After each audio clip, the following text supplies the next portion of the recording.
অমূল্য অতুল্য এই প্রেম কয়জনে বুঝে, অমূল্য অতুল্য এই প্রেম কয়জনে জানে। ওরে ধনী মানি পাই না যারে, ওরে ধনী মানি পাই না যারে, পায় আশিকানে। অমূল্য অতুল্য এই প্রেম কয়জনে জানে। নবীর উম্মত হযরত হানজালা রাদিয়াল্লাহু তাআলা আনহুর কথা বলতেছিলাম। বাবা গভীর মনোযোগ, অ্যাটেনশন প্লিজ। লম্বা কথা বাড়াবো না, সারা রাত্র কষ্ট দেব না আপনাদেরকে। হযরত হানজালা রাদিয়াল্লাহু আনহু বিবির সঙ্গে মিলন হয়েছে বাসর রাত। সুবে সাদি গোসলখানায় গেলেন গোসল করার জন্য। পানির হাতের মধ্যে তিনার পানির মশকখানা নিয়ে কেবল গোসলখানায় ঢুকেছেন, গোসল করবেন। কে জানি রে মদিনার রাস্তা দিয়ে বলে যায়, শুনছো মদিনাবাসী, নবী নাই গো, নবী উহুদের ময়দানে শহীদ হয়ে গেছে। নবী নাই রে, নবী নাই, নবী শহীদ হয়ে গেছে। এই কথা যখন শুনলেন যুবক হানজালা, বৃদ্ধ না যুবক, কেবলমাত্র সবে মাত্র প্রথম রজনী বিবির সঙ্গে কাটিয়েছেন, কেবলমাত্র বিয়ে হয়েছে। এই যুবক পানির লোটাখানা ছেড়ে দিলেন, ঘরের সামনে দাঁড়ায় ডাক দিছে, বিবি গো তলোয়ার খানা দেন। দরজা খুলেন। কেন গো স্বামী, তলোয়ার দিয়ে কি করবেন আপনি? তলোয়ার কেন চান? আপনি গোসল করতে গেছে, গোসল বাদ দিয়ে কি জন্য তলোয়ার চান? স্বামী হে, আপনার না গোসল ফরজ। হযরত হানজালা চোখের পানি ছেড়ে দিয়ে বলে, বিবি কে জানি মদিনার রাস্তা দিয়ে বলে যায়, নবী নাকি উহুদের ময়দানে শহীদ হয়ে গেছে। বিবিরে বলো, নবী নাই, আমার বেঁচে থেকে লাভ কি? নবী যদি নাই থাকে রে বিবি, সংসার করবো কার জন্য? বেঁচে থাকবো কার জন্য? জীবন করবো আমি কার জন্য রে বিবি? গোসল করবো কার জন্য রে বিবি? বিদায় দাও, দুনিয়াতে আর কোনোদিন দেখা হবে না। উহুদে যাইতেছি, দুনিয়ার জমিনে আর কোনোদিন দেখা হবে না রে বিবি। ক্ষমা করে দিও, তোমার হক আমি আদায় করতে পারি নাই। হে রাসূল, তোমায় ভালোবাসি, অন্তর শুধু মুখে নয়, জান্নাতের আশা নয় হে রাসূল, জাহান্নাম কেউ ডরি না। তোমায় পাওয়ার আশা মন ছুটে যায় মদিনায়, তোমায় পাওয়ার আশা মন ছুটে যায় মদিনায়। এ আশিক দিদার দাও না, এ আশিক দিদার দাও না, আর দূরে থাকিও না। হে রাসূল, তোমায় ভালোবাসি, অন্তর শুধু মুখে নয়, জান্নাতের আশায় নয় হে রাসূল, জাহান্নাম কেউ ডরি না। নবীর পাগল বিবির কাছ থেকে চিরদিনের জন্য বিদায় নিয়ে নবীরে পাগল তলোয়ার হাতে নিয়ে উহুদের ময়দানে দৌড়ে চলে গেলেন। গোসল ফরজ, গোসল করেন নাই। খোদার হুকুমকে ডাইভার্ট করে দিয়ে নবীর প্রেমে, নবীর জন্য উহুদের ময়দানে দৌড় চলে গেলেন। উহুদের ময়দানে কাফেরদের ভিড়ের মধ্য দিয়ে যুদ্ধ করতে করতে শাহাদাতের অমিয় সুধা পান করলেন নবীর আশিক। হযরত রাসূল করিম সকালবেলা বললেন, সাহাবীরা রে, আমার যে সমস্ত সাহাবীরা শহীদ হয়ে গেছে, তোমরা যাও লাশগুলি একত্রিত করে কবর খনন করো গো, এই ময়দানে তাদেরকে দাফন করে রেখে যাব, কাফন দাফনের ব্যবস্থা করো। শহীদ যারা হয় তাদেরকে গোসল দেওয়া হয় না। আল্লাহর জিহাদের ময়দানে যারা জীবন দিয়ে দেয় তাদের গোসল ফরজ, গোসল করানো হয় না, বিনা গোসলে তাদেরকে দাফন করা হয়। সব মদিনার মানুষ দৌড়াইয়া উহুদের ময়দানে যাইতেছে। আল্লাহর হাবিবের আশিকের বিবি হানজালার স্ত্রী দৌড়ায় উহুদের ময়দানে গেছে, শুনছে হানজালা শহীদ হয়ে গেছে। দৌড়ায় গেলে নবীজির সামনে দাঁড়ায় দাঁড়ায় কান্দে। নবী বলে, কে গো তুমি? কান্না করো। বলি, ইয়া রাসূলুল্লাহ, আমি হানজালার বিবি। তুমি হানজালার বিবি উহুদের ময়দানে কি করো? তোমাদের না গত রাত্রিবেলা বাসর হয়েছে। হানজালার বিবি চোখের পানি ছেড়ে দিয়ে বলে, হুজুর বাসর হয়েছে বটি, গোসল করতে দিয়া কে জানি বলছে আপনি উহুদে শহীদ। ইয়া রাসূলুল্লাহ, আপনার পাগল হানজালা আমার কাছ থেকে বিদায় নিছে, তলোয়ার হাতে নিয়ে বলছে, বিবি রে, নবী নাই আমার বেঁচে থেকে লাভ কি? নবী নাই সংসার করে লাভ কি? যেই মদিনায় নবী থাকবে না, এই মদিনায় আমার বেঁচে থেকে লাভ কি? বিদায় নিয়ে নবী উহুদের ময়দানে এসে শহীদ হয়ে গেছে। সবাই বিনা গোসলে দাফন দেবে, আপনার হানজালা নাপাক, হানজালাকে গোসল ছাড়া দাফন দেবেন না।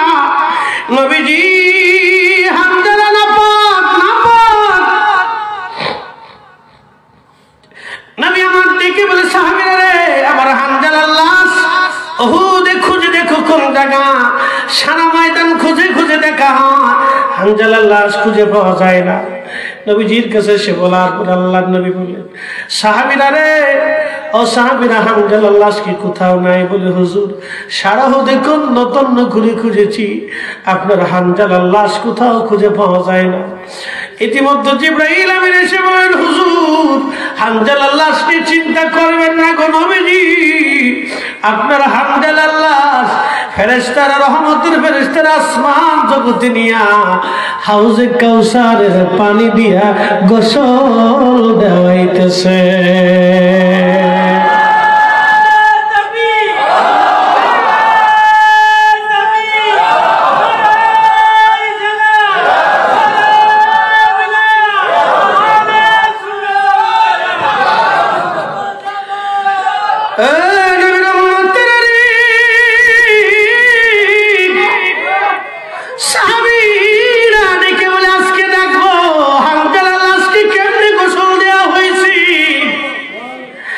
ফেরেশতারা হানজালার লাশ আসমান থেকে নামায়া জমিনে রাখছে। আমার নবী ডুকরি ডুকরি কান্না করে আমার হানজালা বিবি রেখে, সোনার সংসার রেখে আমি নবীর প্রেমে পড়ে জিহাদের ময়দানে নিজের জীবন কুরবানি করেছে। সাহাবীরা দৌড়াই গেছে। আসমান থেকে যখন ফেরেশতারা লাশ নামাইলো, সাহাবীরা দৌড়ায় যে দেখে হানজালার দাড়ি আর চুল বেয়ে বেয়ে আল্লাহর জান্নাতের হাউজে কাউসারের পানিগুলি টপ টপ টপ টপ করে উহুদের জমিনগুলি ভিজে ভিজে যাইতেছিল। আবার শুনে বলেন না, ইয়া রাসূলুল্লাহ, আমার নবীর জন্য জীবন দিলে, নবীর প্রেমে, নবীর প্রেমে, হুজুরের জন্য, রাসূলের জন্য, রাসূলের জন্য, একজন আশিক নবীর জন্য নিজের জীবন কুরবানি করার জন্য আমার মালিক, আমার আল্লাহ থেকে আসমান জগতে নিয়ে হাউজে কাউসারের পানি দিয়ে গোসল দেওয়াইয়া দেখাই দিয়েছে, দেখো নবীর জন্য জীবন দিলে আমি আল্লাহ তাদেরকে দুনিয়ার মধ্যে প্রতিদান দিয়ে থাকি। অমূল্য অতুল্য এই প্রেম কয়জনে জানে, অমূল্য অতুল্য এই প্রেম কয়জনে জানে। ওরে ধনী মানি পাই না যারে, ওরে ধনী মানি পাই না যারে, পায় আসে কানে। অমূল্য অতুল্য এই প্রেম কয়জনে জানে, অমূল্য অতুল্য এই প্রেম কয়জনে জানে। আল্লাহুম্মা সাল্লি আলা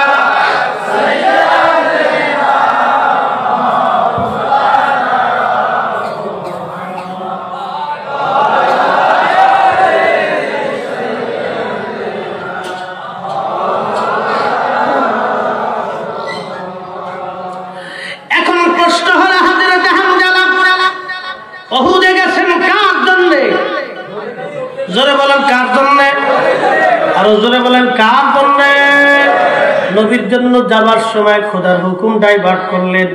আল্লাহ কি বেজার না খুশি? কেন খুশি? হানজালা আমার নবীর জন্য গেছে। এখানে আল্লাহ দলিল দেখে নাই, হানজালাও দলিল খুঁজে নাই যে আমি গোসল বাদ দিয়ে যে মহুদে যাব। দলিল কি?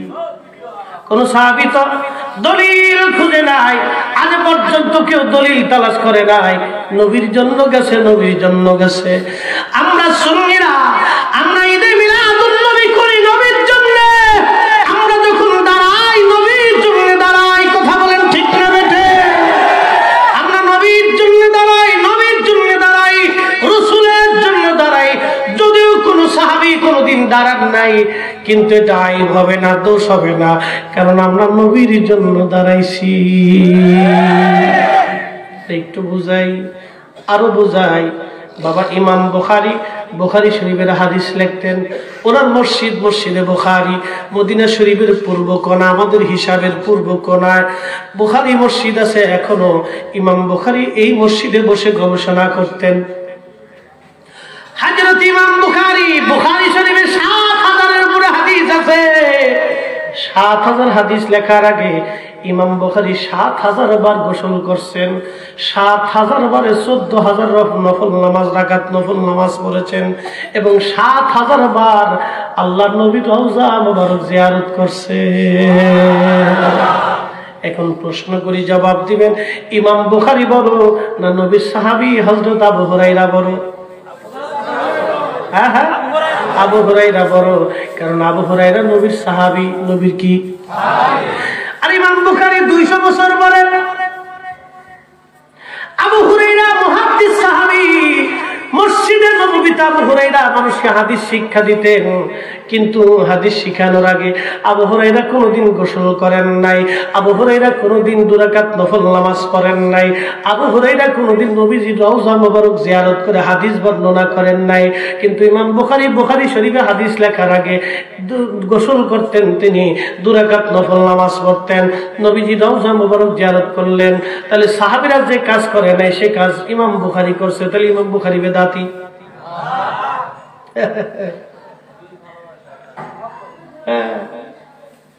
সাহাবীরা করে নাই, সাহাবীদের সাথে কি বুখারীর হাদিসের প্রতি দরদ বেশি নাকি? যুক্তি দিতে পারি না আমরা। আমরা ইয়া নবী সালাম আলাইকুম বলে দাঁড়িয়ে অনেক ভাইরা যুক্তি দেয় যে ওনারা যে দাঁড়াইলেন নবী সাহাবীরা দাঁড়াইলেন না, সাহাবীদের সাথে কি আপনার দরদ বেশি? এক যুক্তি দিয়ে আমাকে চিৎ করে ফেলাই দেয়। এক যুক্তি দিয়ে অনেকের কাজ করে লেছে। হাই হাই, কথা তো খারাপ না, সাহাবীরা এত ভালোবাসলো তো সাহাবীরা খারাইলো না, আমরা খারাই কেন? এখন যদি প্রশ্ন করি তো সাহাবী রাসূল কি এত ভালোবাসলো তো হাদিস বলার আগে ইমাম বুখারী রাহমাতুল্লাহ হাদিস লেখার আগে তিনি ২ রাকাত নফল নামাজ পড়লেন, গোসল করলেন, নবীর রওজা জিয়ারত করলেন। অথচ মুহাদ্দিস সাহাবী আবু হুরায়রা রাদিয়াল্লাহু তাআলা আনহু, আবু সাঈদ খুদরি, আম্মা জান আয়েশা সিদ্দিকা, আব্দুল্লাহ ইবনে আব্বাস, আব্দুল্লাহ ইবনে ওমর, আব্দুল্লাহ ইবনে মাসউদ, যায়েদ ইবনে সাবিতা, রাসূলের যত বড় বড় ফকিহ সাহাবী, মুফাসসির সাহাবী, মুহাদ্দিস সাহাবী হাদিস বলার আগে, কোরআন তাফসীর করার আগে একদিনও গোসল করলো না, নবীজি রওজা জিয়ারত করলো না, ২ রাকাত নফল নামাজ পড়লো না, তাহলে ইমাম বুখারী করলো কেন? কোন দলিলে করছে? কোন দলিল নেই, একটাই দলিল, আমি নবীর হাদিস লিখবো, গোসল করে নবীজি রওজা মুবারকে হাজিরা দিয়ে শুকরানা ২ রাকাত নফল নামাজ পড়ে আমি লিখবো। এটা তিনি করছেন নবীর জন্য। কার জন্য? কিন্তু দলিল তালাশ করেন নাই, দলিল লাগতো না। নবীর জন্য কইছে, দলিল দিয়ে কিতা করতাম? আমরা নবীর জন্য দাঁড়াইতাম, তো দলিল দিয়ে কিতা করবো? নবীর জন্যই দাঁড়াইছি। কি কথা কর না কেন? ঠিক না? দলিল দিয়ে কি করবো? দলিল লাগতো না, সব জায়গায় দলিল লাগে না বাবা। আমি বাপ মার খেদমত করবো, দলিল দিয়ে কিতা করবো? আমার মুরব্বী আছে, আমি চেয়ার সাইডে দেবো, দলিল দিয়ে কি করবো? মুরব্বী আসছে, আমি তার সম্মান করেছি আর ছেড়ে দিছি, এটাই দলিল। এটা দলিল লাগতো না, এটা আদমের দলিল। দলিল দিয়ে কি করবো? সবসময় দলিল লাগে না, কিছু কিছু সময় ইনসাফ দিয়ে বুঝতে হয়। একজন বাবা তার ছেলের আদর করে আব্বা, আব্বু, আব্বা, আব্বু, বাবা, বাবা, বাবা, বাবা, বাবা, বাবা, বাবা, বাবা, সোনা, বাবা, সোনা, বাবা, বাবা করতে করতে বাবার জান শেষ। আচ্ছা, এই যে বাবা বাবা বাবা বাবা বাবা করতেছে, দলিল খুঁজছে, আমি আমার ভুলারে বাপ ডাকবো, তো দলিল কোন জায়গায় আছে? এই বাপ যে ডাকছে, এই বাপ ডাকাটা কি দলিল লাগবে না মহব্বতে ডাকছে? মহব্বতে ডাকছে, দলিল লাগে না। সব কাজে বাবা দলিল লাগে। নবীর ব্যাপারে দলিল খুঁজেন না, ও নবীর তাজিমের ব্যাপারে দলিল খুঁজেন না। সর্বশেষ একটা ঘটনা শোনাই দিয়ে দোয়ার দিকে যাইতেছি। কিছু কিছু ক্ষেত্রে দলিল লাগে না। বিশুর হাফি, অনেক বড় আল্লাহর ওলি, অনেক হাদিসের কিতাবে ওনার নাম পাইছি, অনেক তাফসীরের তাহকিকের হাদিসের তাহকিকের কিতাবে সরার কিতাবে ওনার নাম দেখছি। উনি হাসান বসরি রাহমাতুল্লাহির ছাত্র ছিলেন। মারহাবা কর। আর হাসান বসরির নাম নাই এমন কোন কিতাব পৃথিবীতে আছে কিনা আমি জানি না। হাসান বসরি রাহমাতুল্লাহ এত বড় মুহাদ্দিস ছিলেন ওই জামানায়। আল্লাহর নবীর সাহাবী হযরত আলী রাদিয়াল্লাহু তাআলা আনহুর কাছে ওনার বাবা হাসান বসরি জন্মগ্রহণ করার পরে ছোটবেলায় লয়ে গেছে। আপনারা আমরা হুজুর করে আদর করেন না? কি কথা কর না কেন? সম্মান করেন না? আমরা আলেমদেরকে যে কি তাজিম আপনারা করেন, ওরে সর্বনাশ, কি দাম আমরা আলেমদের। এই যে ওয়াজ করবার আইছি, এই কাগজে তো আপনারা লিখে দেন নাই যে এটা তো টাইট মারা না কি মারা, এই কাগজে তো আপনি লিখে দেন নাই যে কাগজে লিখে দিচ্ছেন যে হুজুর এই আমরা এলাকার ওই রাস্তার বালানা, রাস্তার টেন্ডার দিয়ে যেতে হবো, কালভার্ট কোনা খসে গেছে, এটা নির্মাণ করে দিয়ে যেতে হবো, মসজিদের এক কোনা নাই এটা দিয়ে যেতে হবো, মসজিদের দুটি টিউবওয়েল দিয়ে যেতে হবো, 20 জন বেডি মানুষ আছে গরিব, হেগার লাগে আপনারা ওই 20টা বয়স্ক ভাতার কার্ড দিয়ে যেতে হবো। এরপরে আপনারা আসছেন এই এলাকাতে, আমরা এলাকার কিছু গরিব মানুষ আছে টাকার জন্য শীতের বস্ত্র টস্ত্র দিয়ে যেতে হবো। এরকম কিছু লিস্টিস আমরা বক্তাগারে কোনোদিন দিচ্ছেন আপনারা? আপনারা আমরা আনেন সুন্দর করে আইন নেয়া, কত সুন্দর করে ভালো মন্দ খাওয়ান, 6 পদের মাছ, 3 পদের ভর্তা, 4 পদের গোস্ত, ডাল, এডে সেটে দই মিষ্টি খাওয়ানোর পরে হুজুর আরো খান, আরো খান, আরো খান। যদি পারেন তো সুযোগ পেলে গলাটা হা করিয়ে ভাত আর মাছ টাছ খাবার টাবার ভিতরে গুহাই দিয়ে সাফ সুপ দিয়ে পারলেও ভিতরে আনলে চিন্তা করেন, কারণ হুজুরে খাওয়াইলি শান্তি। কি আদর রে হুজুরকে, চিন্তা করতে পারছেন যে কি আরাম। আমি এক জায়গায় 40 পদের তরকারি করছে, আমি জিজ্ঞাসা কি মানুষ না রাক্ষস না খুক্ষুস কোনটা? হুজুরকে আমি যে 40 পদ করছেন এটা খাবো কেমনে? কয় একটু একটু করে খাইলেও খাইতে কি এক জ্বালা, একটু একটু একটু একটু করে খাইছি। মানুষের আবেগ তো, মহব্বতের আবেগ, কিতা করতাম। আচ্ছা গেল ও আর শেষ করে পকেটের ভিতরে পয়সা দেওয়ার পরে হুজুর দোয়া করেন আগের বছর যাতে করতে টেহাও দিলেন, খাওয়ানো খাওয়াইলেন, দুয়াও চাইলেন। আচ্ছা, এলাকার ইমাম সাহেব যে বাড়িতে যে মসজিদে থাকে এই এলাকার 10 জন মানুষ 10 ফ্যামিলিতে তারে খাওয়ায়, অথবা 15 ফ্যামিলিতে 2 দিন করে খাওয়া, যে হুজুর আমার বাড়ি 2 দিন খাবো, উনি আরেকজনকে হুজুর আমার বাড়ি 2 দিন খাবো, মুতল্লি সাহেবকে আমার বাড়িতে 2 দিন খাবো, ওই কেশিয়ার সাহেবকে আমার বাড়ি 2 দিন খাবো, এরকম খাওয়ায় না? তো বাড়ির মহিলা যিনি এনে চিন্তা করে যে আমি খাই আর না খাই আমার হুজুর একটু ভালো মন্দ খাওয়াইতে হবে, হুজুর খাই আমার লাগে দোয়া করে, মহিলা দোয়া চায়। এই যে মাদ্রাসার তলবে এলেন যারা আছে এদেরকে কোনো কোনো বাড়ি লজিং খায় না? তো লজিং মাস্টারের যিনি বিবি আছে তিনি চিন্তা করে আমার সাইডে ফুলা আছে, এই ফুলাটা মাদ্রাসায় কোরআন শরীফ পড়ে আমার বাড়ি খেয়ে, তা আমার ফুলারা খান না খাক, এই মাদ্রাসার ফুলাটার ভালো মন্দ খাওয়াইতে হবে, খাইয়ে আমার জন্য দোয়া করবো। কি কথা কর না কেন, ঠিক না? হেউ দোয়া চা, রাস্তা দিয়ে হুজুর দেখতেছে, একদিন ডাক দেখে হুজুর একটু বসে, বসে 2 কাপ চা খাওয়া, 1 কাপ চা খাওয়া, যদি বিস্কুট খাওয়া, হুজুর ব্যবসা বাণিজ্য ভালো না, দোয়া করি। বেটা দোয়া চা খাওয়াইলো, দোয়া হলো, খাওয়াইলেন দোয়া ছিলেন, খাওয়াইলেন দোয়া ছিলেন, খাওয়াইলেন দোয়া ছিলেন, খাওয়াইলেন দোয়া ছিলেন। কারণ আমরার ভিতরে কি আছে, দোয়া মানে না, দোয়া লাগতো না, নামাজের পরে দোয়া নেই, হেতা নেই, হেতা নেই, সেটা নেই, খেতা নেই, তাহলে যে দোয়া মানে না, এই হুজুর খাওয়ানো চাইতে তো কুত্তা খাওয়ানো বাবা। বেজারেছেন আপনারা? আমি খারাপ কিছু কইছি? আপনারা তো আমরা খাওয়ান তো দোয়ার লাগে খাওয়ান না, আপনার কিছু টেন্ডার চলছে, এর চেয়ে তো ভালো কথা আমার কাছে নাই কিছু। ভালো কথা কেন কইতা সারা জিন্দেগি আমরা আদর করলেন আপনারা দোয়া লাগে যে হুজুর দোয়া করবো তো দোয়াই যদি না করলাম তো হুজুর খাইলাম কি কথাই তো একটাই আমরা কাছে সবাই তো দোয়াই চাই বাবা বড় দোয়া তো কেউ চাই না আমাদের কাজ কি আমাদের আলেমদের কাজই তো মানুষের জন্য দোয়া করা কি কথা ঠিক না আমাদের দায়িত্বই তো দোয়া করা দোয়াই যদি করতে না পারো তাহলে আল্লাহ বলি কি এই জন্য বুঝে সুঝে রাস্তায় চলে না বুঝে সুঝে চলে না বুঝে সুঝে চলে আমি যে কই দিয়ে গেলাম বেজা সাজার হয়ে না এই জন্য আল্লাহ বলছে উদউনি আস্তাজিব লাকুম ইন্নাল্লাযীনা ইস্তাকবিরুনা আন ইবাদাতি সায়াদখুলুনা জাহান্নামা দাখিলিন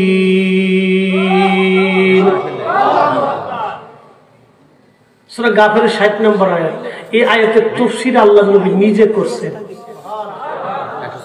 তিরমিজি কিতাবুত তাফসীর এবং আবু দাউদের কিতাব আবু দাওয়ার ভিতরে এই আয়াতের তাফসীর করতে যে আল্লাহ রাসূল বলেন আদ-দুআউ ওয়াল ইবাদা দোয়া হলো ইবাদতের মধ্যে অন্যতম শ্রেষ্ঠ ইবাদত আল্লাহ বলেন উদউনি আস্তাজিব লাকুম আমার কাছে চাও আমি তোমাকে দিব ইন্নাল্লাযীনা ইস্তাকবিরুনা আন ইবাদাতি এই দোয়া নামক ইবাদত থেকে যদি নিজে মাহরুম হও অন্য মুসলিমকে যদি মাহরুম করো রব্বে কারীম বলতেছেন সায়াদখুলুনা জাহান্নামা তোকে জাহান্নামে দিয়ে দিব জাহান্নামে দিয়ে দিব অতএব দোয়ার দরকার আছে কিনা নাই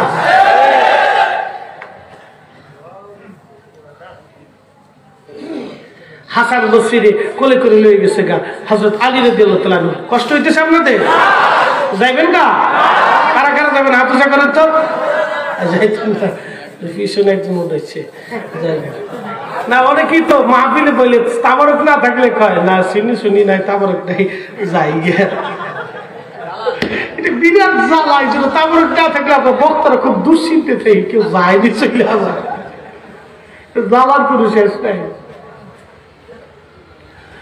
হযরত আলী রাদিয়াল্লাহু আনহুর কাছে গেছে নিয়ে যাইয়া ডাক দিয়ে বলল আমিরুল মুমিনিন আমার একটা ছেলে হয়েছে এই ছেলেটার জন্য দোয়া করে দেন নাম রেখে দেন হযরত আলী রাদিয়াল্লাহু আনহু ছেলেটার নাম রাখলেন বললেন তোমার ছেলের নাম আমার ছেলে হাসানের নামে নাম রাখলাম হাসান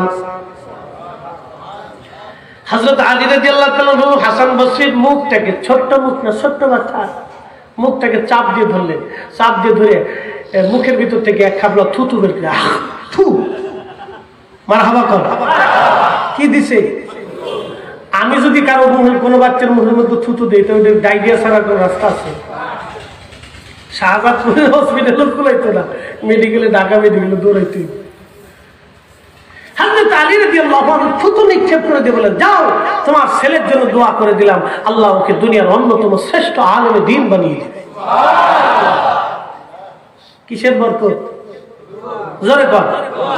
জোরে কর কার থুতু হ্যাঁ হযরত আলী থুতুর আর আলী রাদিয়াল্লাহু আনহুর থুতুর মধ্যে যদি এই বরকত হয় তা আমার রাসূল পাকের থুতুর মধ্যে কি বরকত ছিল তো যে কয় রাসূল আমার মতো আর আমরা নবীর মতো ওরা জিজ্ঞেস করেন হ্যাঁ জিজ্ঞান যে বেটা ও তুমি রাত্রিবেলা যদি স্বপ্নের করে ধরো 20টার ভিতরে মুইতে দিচ্ছ মইতে দেওয়ার পরে তোমার বিবি চিন্তা করলে আমার স্বামী বড় বড় মুফাসসিরে কোরআন বিরাট বড় শাইখুল হাদিস উস্তাদুল আসাতিজা অনেক কিছু আগর ডিম বাগর ডিম সাগর ডিম গোড়ার ডিম তা আমার সামনে মুইতে দিছে অসুবিধা কি লুঙ্গিটারে টাইমটা খুলে নিয়ে মুসরায় বালিশের গুড়া থুয়ে দিছে সারা রাত্রিবেলা মুফাসসিরে কোরআন ঘুরাইতে পারবো ঘুমাইতে পারবো কেন এর মুতের ভিতরে কি আতরের ঘ্রাণ খায় না হ্যাঁ তা আমার রাসূল পাকের প্রসাব মোবারকের ভিতর থেকে তো মিশকের ঘ্রাণ আসতো আসতে বললেন কেন আল্লাহর কসম আল্লাহি দলিল ছাড়া কোনো কথা বলি না সব কটার পিছনে দলিল আছে ইমাম কাজী আয়াস 900 বছর আগে লিখেছেন আল্লাহ ইমাম আহমদ কাসতালানি রাহমাতুল্লাহ আলাইহি আল মাওয়াহিবের মধ্যে লিখেছেন মোল্লা আলী কারি আল মাওয়াহিবের শরহে লিখেছেন ইমাম জুরকানি শরহে আল মাওয়াহিবের মধ্যে লিখেছেন কত কিতাবের নাম কইতা আমার দিকে তাকান আল্লামা ইমাম আহমদ খফাজি নসিমুর রিয়াদের মধ্যে লিখেছেন শেখ আব্দুল হক মুহাদ্দিস দেহলভী মাদারিজুন নবুওয়াতের মধ্যে লিখেছেন, ইমাম আব্দুর রহমান জামি শাওয়াহিদুন নবুওয়াতের মধ্যে লিখেছেন, আল্লামা ইমাম ইসফাহানি দালাইলুন নবুওয়াতের মধ্যে লিখেছেন। কত কিতাব বাবা, কিতাবের কোনো শেষ নেই। মোল্লা আলী কারি হানাফি আল মাওরিদের মধ্যে লিখেছেন। যাই হোক, আমি যে কথা বলছিলাম, এই জন্য তফাৎ আমরা বুঝতে হয়, কিছু বিষয় আছে বুঝ। আজকের জন্য প্রধানমন্ত্রী যদি রাত্রিবেলা ভাষণে কয়, আমি আপনাদের দেশের প্রধানমন্ত্রী প্রাইম মিনিস্টার জননেত্রী শেখ হাসিনা বলতেছি, আমি আপনাদের সবার জনগণের সেবক। প্রধানমন্ত্রী ভাষণ দিলেন, কালকে বঙ্গভবনের সামনে কিছু লোক যায় যে, প্রধানমন্ত্রী কালকে যে কইছিলেন আপনি আপনার সেবক, আপনি বেরোয় আসেন, আপনার বাড়ি চা বানাই তুলব। কি কথা বললে কে ফিরাইতে ফিরাইতে বাপটা হইব না? আচ্ছা, তো প্রধানমন্ত্রী তো কইলে আমি আপনার সেবক, তো অসুবিধা কি? চা বানাই দিয়ে সেবক তো। আল্লাহ নবীকে আল্লাহ বলছেন, কুল হুজুর আপনি বলেন, ইন্নামা নিশ্চয়, আনা বাশারুন মিসলুকুম, আপনি তাদের মতোই মানুষ। এটা বিনয়ের জন্য বলেছি। একজন বাদশা বলতেই পারে, আমি আপনাদের খাদেম, আমি আপনার আমার প্রজা, আপনার আমার সন্তান। তাহলে কি সবাই সন্তান হয়ে গেছে? আপনি আমাদের সন্তান, আমি আপনাদের পিতৃতুল্য, কিন্তু আমি আপনাদের খাদেম। তাহলে বাদশা কি খাদেম? বাদশা তো বাদশার জায়গায় আছে, নবী নবীর জায়গায় আছে, রসুল রসুলের জায়গায় আছে। এটা আত্মাবাদু, বিনয়ের জন্য আল্লাহ তার রসুলকে এটা শিক্ষা দিয়েছিলেন। হুজুর আপনি বিনয়ের জন্য বলে দেন, আপনি তাদের মতো মানুষ, সিরতে সুরতে দেখতে রসুল আমাদের মতো বটে, কিন্তু রসুলের ভেদ ও হাকিকত মহান ঊর্ধ্বে, তুলনাহীন, কোনো তুলনা হবে না। কথা বলেন ঠিক না বেঠিক? আরো দলিল আছে, দিলে রাজ্যে বিশুর হাফির কথা বলতেছি। হাসান বসরি দোয়া করে দিলেন, হাসান বসরি অনেক বড় আলেম হয়ে গেলেন। বিশুর হাফি খুব মদ পাইছিল, সারাদিন মদ খাইতো আর অকাম করত। পৃথিবীতে দুইজন মানুষ খুব নিকৃষ্ট, একজন ওই নারী যে টাকার বিনিময়ে দেহ ব্যবসা করে, এই নারী দুনিয়ার সবচেয়ে নিকৃষ্ট একজন মানব। আর ওই পুরুষ নিকৃষ্ট যে নিজের টাকা খরচা করিয়া টাকা দিয়ে অন্য নারীর দেহ ভোগ করে। মনে রাখবেন, যে নিজের টাকা দিয়ে জেনা করে, অন্য নারীর দেহ ভোগ করে, তার জীবনের রুজিতে কোনোদিন বরকত হয় না, কোনোদিনও তার ঘরে শান্তি আসতো না, জীবনেও না। আল্লাহ রসুলের কথা মিথ্যা হয়ে যাবে, শান্তি কখন আসতো না যদি সে তওবা করে ফিরে না আসে। তওবা করলে তো আল্লাহ মাফ করবে। বিশুর হাফি বিরাট বড় মত পাই জানা করতেন। রে যুবক শুনিয়া যাও, মদ খাওয়ার জন্য বিশর বারকা হাউসের দিকে রওনা করছে। পথের মাঝে দেখে একটা কাপড়ের টুকরার মধ্যে লেখা আছে, লা ইলাহা ইল্লাল্লাহু মুহাম্মাদুর রাসূলুল্লাহ সাল্লাল্লাহু আলাইহি ওয়াসাল্লাম। দোলাবালিতে গড়াগড়ি খায়, বাতাসে দৌড়ায়, বাতাসে দৌড়ায়। আমরা দেশের কিছু মুরব্বীরা আছে, লেখাপড়া জানে না, কিন্তু কাগজের মধ্যে আরবি লেখা দেখলে, সাহিত্য লেখা না সিডি লেখা না পত্রিকা লেখা না কি লেখা, এটা তো বুঝে না। লেখা আরবি, হাই হাইরি আরবি লেখা, এটা ভুলে দিচ্ছি, দৌড়ায়। কি কথা কর না কেন? এইভাবে করে সুন্দর করে তুই পকেটের মধ্যে থুয়ে পুকুরের মধ্যে মাঝখানে নিয়ে ফেলায়। আচ্ছা বলে, লোকটা আরবি কি কোরআন লেখা না হাদিস লেখা এটা বুঝে নাই। সে দেখছে আরবি, সে চিন্তা করছে আমার আল্লাহর নাম কালাম কোরআন শরীফের লেখা আছে, এটা দুলাবালির মধ্যে খাইবো। হাই রে, আমার আল্লাহ কত মহান, আমার আল্লাহর নাম দুলাবালির মধ্যে খাইবো। মুরব্বী কিন্তু মুক্ত ভাঙি লয় না, কিন্তু চিন্তা করতেছে যা করে করে আল্লাহর নামকে দুলাবালির মধ্যে খাইবো। সে উড়াই লিয়া পরিষ্কার জায়গা থুইছে। এটা সে কি নিজের টেহার লাগে করছে না আল্লাহর লাগে করছে? কি কথা কর না কেন? আল্লাহ তো এই জন্য আল্লাহ কোরআনে বলছেন, ওয়ালিল্লাহিল ইজ্জাতু ওয়া লিরাসূলিহি ওয়া লিল মুমিনিনা ওয়ালাকিন্নাল মুনাফিক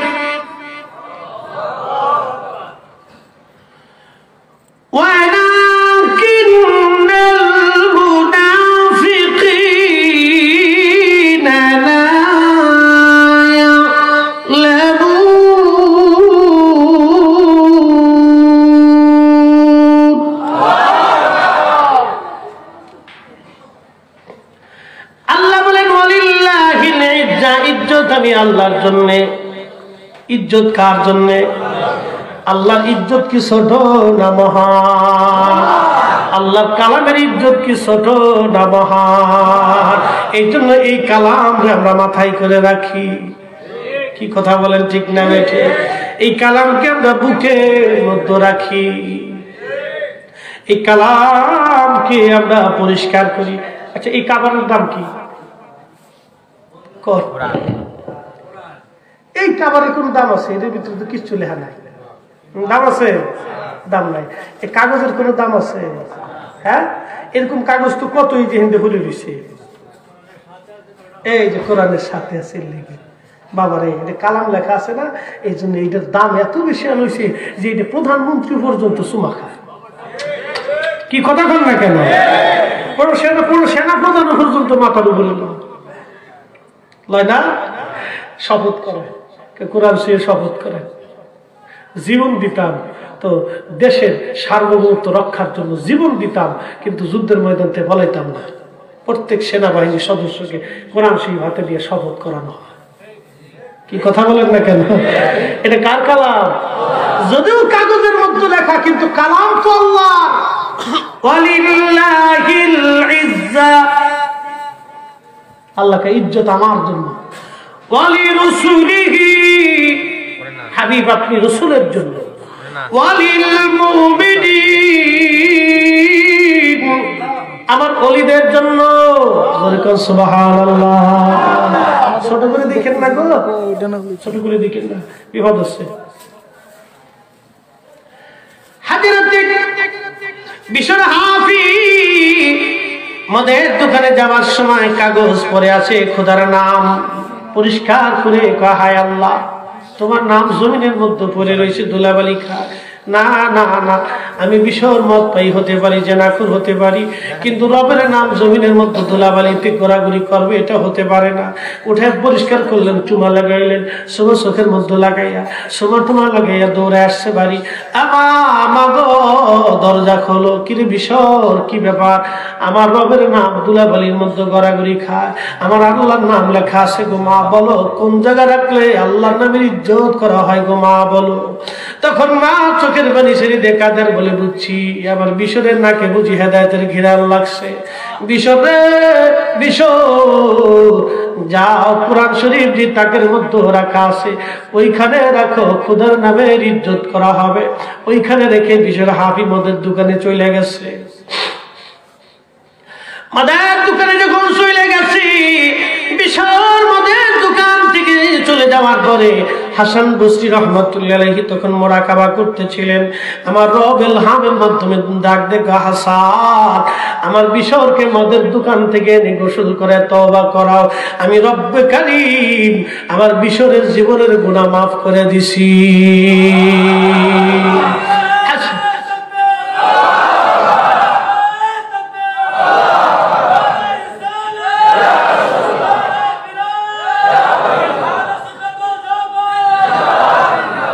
এই জন্য আমরা আহলে সুন্নাত ওয়াল জামাত তাজিমটাকে প্রাধান্য দিয়ে থাকি, তাজিমটাকে প্রাধান্য দিয়ে থাকি। আমার মায়ের পায়ের মধ্যে চুমা দেওয়াটা, এটা আল্লাহর হাবিবের সুন্নাহ। হযরত আলী রাদিয়াল্লাহু তাআলা তার চাচার হাতে চুমা দিতেন, পার মধ্যে চুমা দিতেন। চাচার নাম হযরত আব্বাস রাদিয়াল্লাহু আনহু।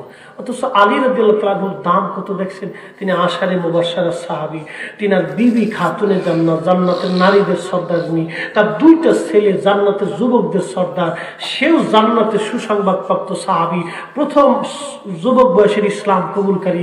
কাবা ঘরের মধ্যে তার জন্ম হয়েছে। আমাদের কারো জন্ম হসপিটালে হয়, কারো ঘরে হয়, কিন্তু হযরত আলী রাদিয়াল্লাহু তাআলা ওই সেই ব্যক্তি যার জন্ম মোবারকটাও কাবা ঘরের ভিতরেই হয়েছে। চিন্তা করতে পারছেন? তার মতো লোক চাচার হাতের মধ্যে চুমা দেয়, এটা কি সোয়াবের জন্য দিছে না তাজিমের জন্য দিছে? পায়ের মধ্যে চুমা দেয়, সোয়াবের জন্য দিছে না তাজিমের জন্য দিছে? তো পায়ের মধ্যে যখন চুমা দিছে তখন কি মাথা নিচে হয়েছে না? না পাউডার উপরে উদলাইয়া চাচারে নিচ করে হেলাইয়া খেত করে চুমা দিছিল? কি কথা করলেন না কেন? না বুঝলেন না? এটা তো হযরত ইমাম বুখারী আদাবুল মুফরাদে লেখছে। আদাবুল, আমরা তো শিরিক দেখি, আর ইমাম বুখারী লেখছে আদব সংক্রান্ত আলোচনাতে। ইমাম বুখারীর চেয়ে তো আমরা এখন বেশি বুঝি আর কি। কি তার কইতা উস্তাদদেরকে যে ছাত্ররা তাজিম করে এ ছাত্ররা আলেম হয়। আমার জীবনে দেখা আছে উস্তাদদের সাথে যারা বেয়াদবি করে জীবনও তার এলেম কোনোদিন হয় না, কখনোই না, কোনোদিনও না। মুরব্বীদেরকে যারা সম্মান করে ওর ভবিষ্যৎ সুন্দর হয়, মুরব্বীদের সাথে যারা বেয়াদবি করে জীবনে বহু দেখেছি ওর ভবিষ্যৎ সুন্দর হয় না, বহু দেখেছি। যে সন্তান পিতামাতার খেদমত করে বাবা মার পায়ে চুমা দেয়, এ সন্তান যে সন্তান মায়ের পায়ের মধ্যে চুমা দেয় এ সন্তান কোনোদিন মার চেহারার দিকে তাকিয়ে চোখ রাঙিয়ে কথা বলে না। জন্য আমরা আদবটাকে প্রাধান্য দিয়ে থাকি। আদবটা সিঁড়ি বানায় দিচ্ছে, সিঁড়ি মাথা নিচে করলে সিঁড়ি। তা আপনাদের দেশে ধান টান কালকে তো লাগানো যেত না, হ্যাঁ করবেন যে আপনারা ধান টান লাগাই দিয়ে যাবেন, তবে মাথা নিচে করলে কিন্তু দুর্মুজ আলাইসাল্লাম আছে, শুরু দাঁড়িয়ে মাথা ধান লাগাইতে হবে, আর নাহলে পা উপর ফেলে দিবেন, মাথা নিচ ফেলে দিয়ে লাগাই দিয়ে যাবেন। আর কি তা করতে কেমনে বুঝাইত? ভালো আমল খারাপ আমল দুটোটাই নিয়তের উপর নির্ভর করে। আপনি টাকা নিছেন, আমার দিকে টাকা টাকা পকেটে নিছেন, সিরাজগঞ্জে পতিতলায় যাবেন জেনা করার জন্য, 500 টাকা নিচ্ছে,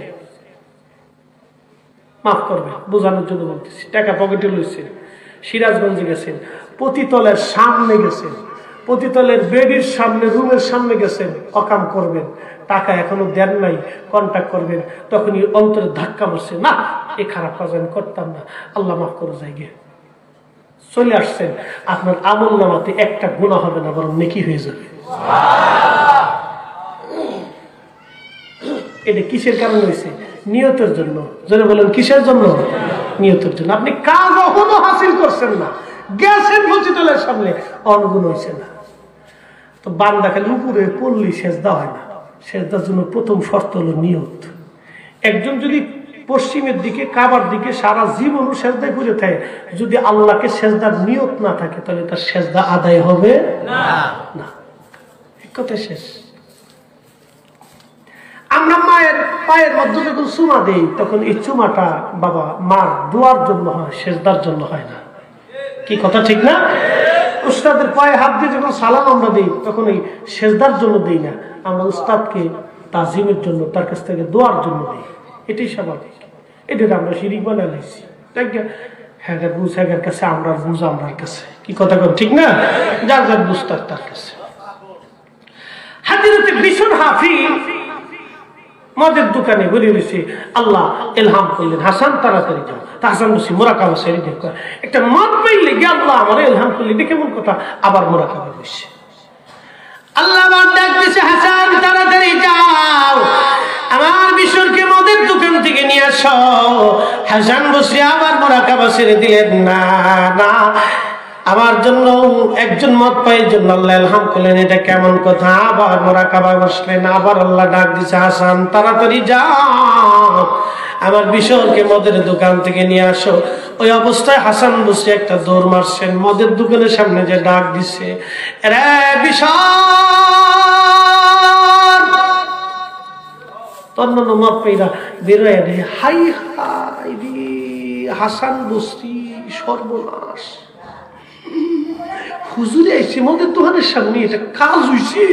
ডাক দেখে, হুজুর আপনি কি মদ খাওয়ার লেগে গেছেন? বুঝলেন না, আমরা হুজুরকার তো দোষ শেষ।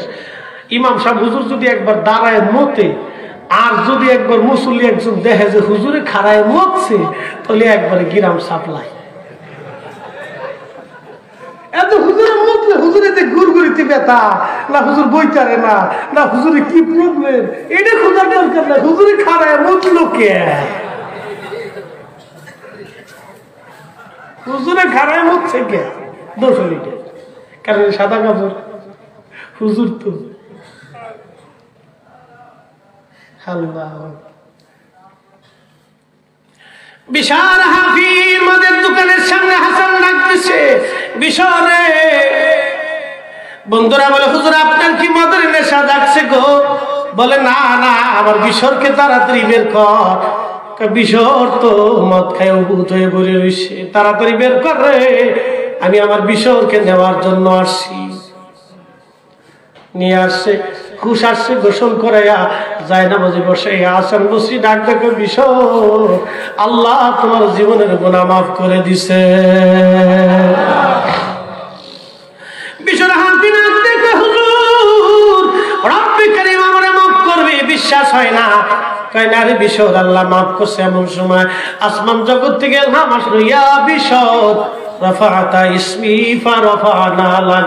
বিশর রে, আমার নামের ইজ্জত করেছো, আমার নামের ইজ্জত করেছো। বিশর যা, আমি আল্লাহ তোর ইজ্জত দুনিয়া আখিরাতে বাড়ায় দিলাম। একবার জোরে বলা যাবে কি আল্লাহু আকবার? আরে বিশর ওই কালার তিনি ইজ্জত করেছে, দলিল লাগে নাই, দলিল খুঁজে নাই বিশর। বিশরের চিন্তা, আমার রবের নাম জমিনের মধ্যে পড়ে রয়েছে কেমনে। আমরা যারা ইয়া নবী সালামু আলাইকা বলে দাঁড়াই, দলিল লাগবে না, আমরা চিন্তা সে আমি নবীর সালাম দিব বইয়া থাকি কেমনে।